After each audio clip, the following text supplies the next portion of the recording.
good morning, good day. Is it a good morning, good day? I don't know. It might not be for you. If it's not, I hope it's getting better. Today's a funky day here in my household. I'm just feeling sad.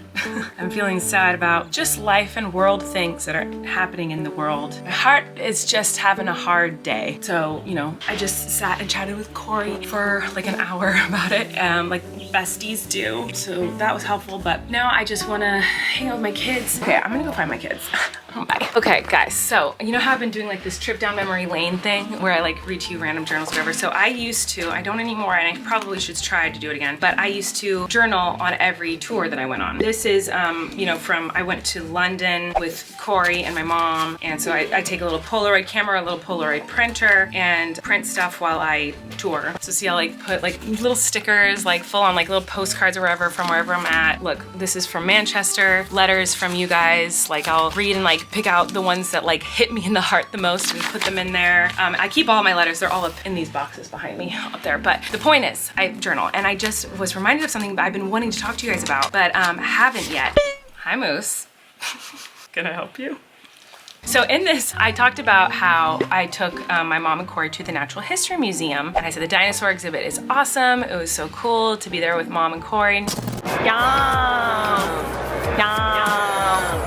And to see them get excited about the things that I love, because I love the Natural History Museum in London, and I will tell you why. Okay, this is a very longer discussion than I have time for right now, but basically, we all know that I was raised very conservative and went to a conservative religious university. Every person in every religion believes different things when it comes to creation and the beginning of the earth and the timeline of that and whatever. So my personal experience is not everyone's personal experience with how they feel about these things in religion. So I don't want anyone to think that when I say this, it's because this is how everyone is taught in the church. This is not. This is just what I was taught and my personal experience. So I was taught that the earth is, you know, not millions and millions of years old, but rather like 5,000-ish years old. I obviously had heard and knew that science and fossils and whatever had taught us that dinosaurs were millions and millions of years old and the earth was millions of years old, but I was taught other things based on the Bible and whatnot, and so I believed it, and I didn't think too much of it or I care too much about to look into it more than that. Again, not saying that all people who read or believe in the Bible believe that the earth is only 5,000 years old or whatever. I know some people do and some people do not. It's up to each person and their life and what they've decided for themselves. But anyway, sorry for all the disclaimers. I just know that like religion's a very sensitive topic, and I'm not trying to make this a religious discussion. I'm just telling you about an impactful moment in my life. So I went to the Natural History Museum in London for the first time. I was on tour, and I think I was 22, and I saw a fossil of a T-Rex jawbone, and it was huge. And I had seen pictures obviously of dinosaur fossils in my life, but I'd never seen a big one up close in person. And I was like, oh my God, that's a dinosaur fossil? Like, oh my God, that's so wild. And then I looked at the plaque that explained it and said what it was, and then explained how old it was and where they found the bones. So they, you know, Lucy does not want me to talk about this. So, Moose.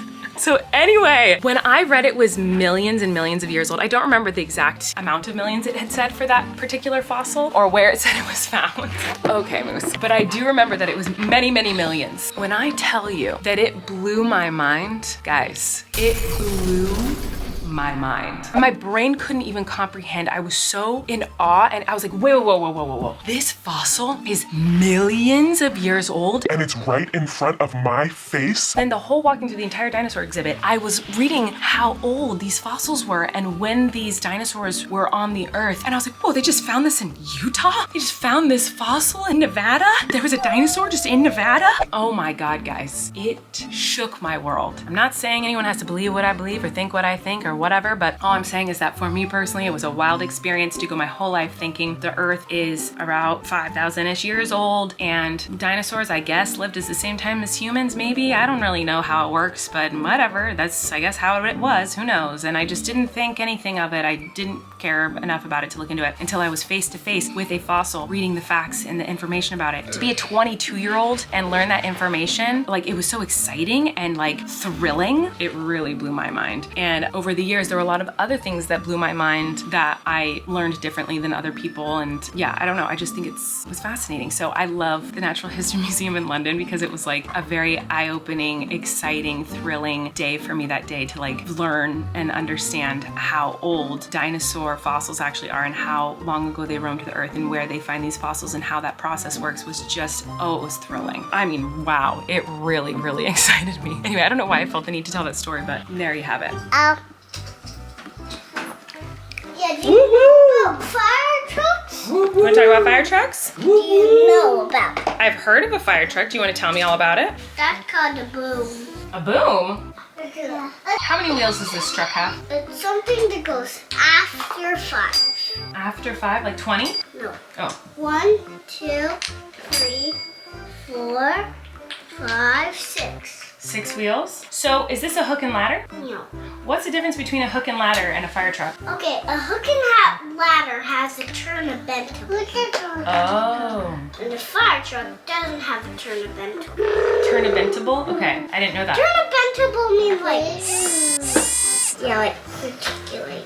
Like a reticulated bus. Like a reticulated bus. Are there those big buses, Flynn, that kind of bend in the middle? That's a reticulated bus?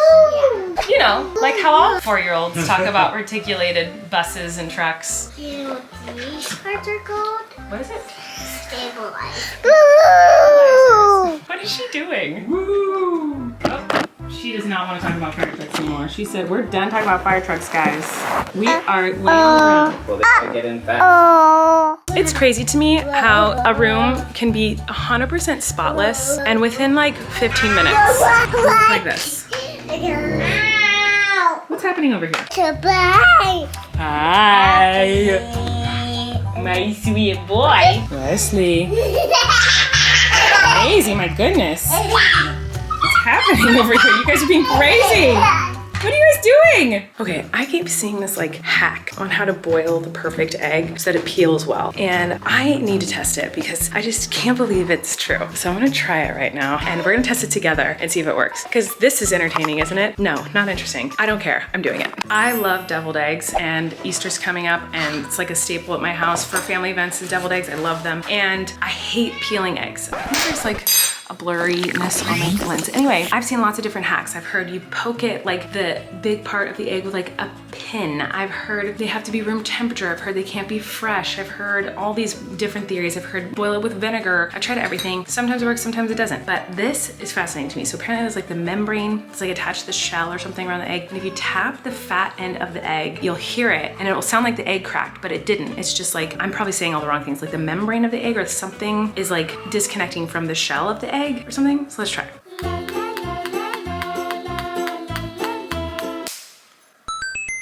Wait, no way. It really sounded like the egg cracked, but it didn't. Hold on, let's try this again.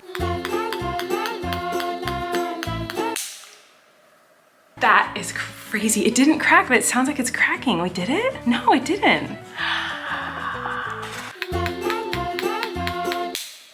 Shut up. I'm blown. It doesn't mean it's gonna work. I'm just still, okay. So I'm gonna boil these and then we will reconvene and I will see if they're easier to peel than typical eggs. Okay, they are hard boiled. Let's see if they shell easily. Okay, okay. Wait, it's not sticking to the egg. What? Snatch that fish right out of the sea. You guys, I think it works. I'm stoked on this. Is that your baby book? Crazy girl, crazy girl. Good reading, Maisie. Oh no. No. He's going the crazy girl. I know, that was very close. Oh no, Wesley's going crazy crawls. Where you going, Wesley? Oh no. Oh no, he's going crazy. He's doing the crazy crawl. Oh, Wesley's going crazy. Go, go, go. Oh no, crazy crawl. Oh no, crazy crawl. Oh no, crazy crawl. Here he goes, crazy crawl. Here he goes. I'm telling you, it smells like turds in here. Did someone poop? There's definitely poop in this room, but I don't know if it's like, Don't know where it's coming from. yeah, I don't know if it's like on a baby or if there's just a diaper or something pooped in this room. Wesley? Flynn, find Wesley, the poop. There's poop in this room. Find it. Is it? You're closest to an anus. Turn around and look and sniff. Yeah, there's poop there. Yeah. Okay, guys, here we are again on the floor in my office, and we're about to answer a tortilla talk question. I'm about to read you something juicy. Hold on a second. I think it's raining, and I need to check. It's raining again? Oh my god. This is the most rain I've seen in California in my whole life, and I've lived here almost my entire life. Rowan DeAngelis said, tortilla talk question, when you were in high school or middle school, did you ever get discouraged thinking you would never make it to Broadway? I'm in high school and I think that a lot because I have not had much dance training, etc. I feel behind in a way. I was just wondering if you ever felt the same way. Your videos put a smile on my face. Okay, I love this question. I am so proud of you for pursuing your dreams and wanting to do Broadway and being a theater kid. I love you. Did I ever get discouraged thinking I would not make it to Broadway? Girl, I still don't believe I went to Broadway. I never, ever thought I would make it to Broadway. I never thought that was a possibility for me. I never thought that would happen. Even when it did happen, I didn't think it was gonna happen. Even when I was in rehearsals for it, I thought it wasn't going to happen. And then I was on stage and I thought they were gonna fire me. I was like, this is too good to be true, it can't happen. Yes, I got discouraged all the time. I never thought I would make it to Broadway. That was the dream, but it was like so unrealistic to me. I thought it would never happen. In fact, I wanted to major in vocal performance and not in theater because I didn't think that I would ever make it on Broadway. So I wanted to have a vocal major so that I could focus on learning about the voice so I could teach choir, because I thought the closest thing I would ever be able to get to being a performer for a living would be teaching choir. So you are not alone in that thought. I never thought I would. If it can happen to me, it can happen to anybody. So anyway, I was looking for diary entries about me wanting to be an actress and wanting to be on Broadway and stuff. And I found some stuff, but I also found a couple other funny pages that I wanted to read to you that made me laugh. So I've read this one before in vlogs in the past. Basically the gist is, you know, I'm pretty young here, maybe 10 or 11, 12, somewhere around there. I'm not quite sure. So this journal entry starts out with, Rachel and I are going to sell oranges tomorrow, but I doubt we will make much money. I'm not sure how much to sell them for though. Maybe 10 cents a piece or something like that. Literally, this is how it goes. Maybe 10 cents a piece or something like that. You know, ... Everybody has a dream, a really cool dream. And I wish that everybody's dream could come true. Lots of people want their dream to come true so bad that they cry at night because they know that their dream will not come true. One of those people is me. Ever since I was 3 years old, I wanted to be an actress. This is the only time I've ever told you something this personal, and I promise I will tell you plenty of more personal things in the future. Future is spelled F-U-T-C-H-E-R. Well, it's getting late. Now you know why I stay up so late, feeling sorry for myself because I can't have what I've wanted my whole life. Bye. Love, Colleen. P.S. Aren't I pathetic? I've read this in the past many times to show you guys how like funny and dramatic that post is, but I think I'm like 11 or 12 when I wrote this. And the fact that little 11 or 12-year-old me was that insecure and that mean to myself, the fact that I have been beating myself up since I was this age is so sad to me. So yes, obviously in that diary entry you hear that I say I want to be an actress, I want to be a performer, but I cry every night because I know it will never happen because I'm pathetic. That is so sad. Like I just want to go hug little me. Here's a funny one. Rachel and I dug a hole. Oh my God, I spelled hole wrong.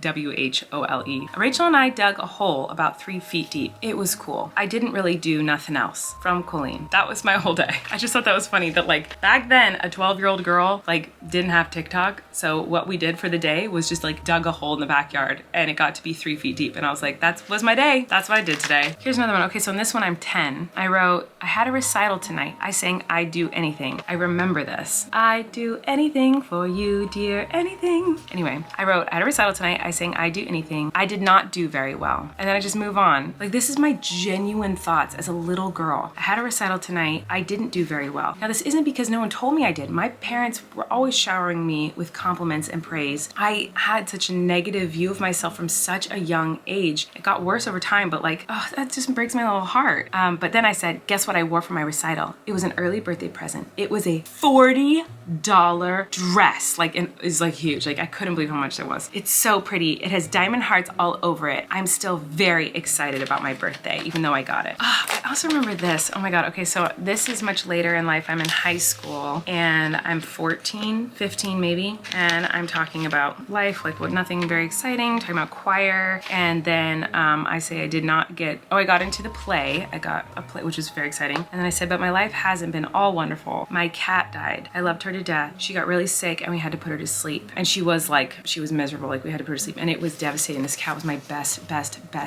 friend. This cat was glued to me. I've never had a cat so close to me in my life. And when that cat passed away, I was obviously devastated. And the reason I'm bringing it up is because I'm remembering how mean these kids were at my school. And after my cat passed away, I put her collar on a shelf in my room. Like I had a shelf and I like put a picture of her up there and like her collar and like a couple other things that she likes because I wanted to remember her. And my friends came over, a couple friends, one friend in particular, laughed at me so much and made fun of me so much for that and said how lame I was that I had like a shrine to my dead cat and how I was such a freak for that. That is like burned in my memory. It is so crazy how like mean things that people say can really just scar in your brain and on your heart for the rest of your life. I'm like, I remember being so devastated when that cat died. And reading that entry, I'm like thinking about how a couple days later, I'm gonna get made fun of so bad for loving and missing my cat. Anyway, memory lane is fun for me, but this vlog's getting long, so I'm gonna go, but I'll see you guys tomorrow. Thanks for watching.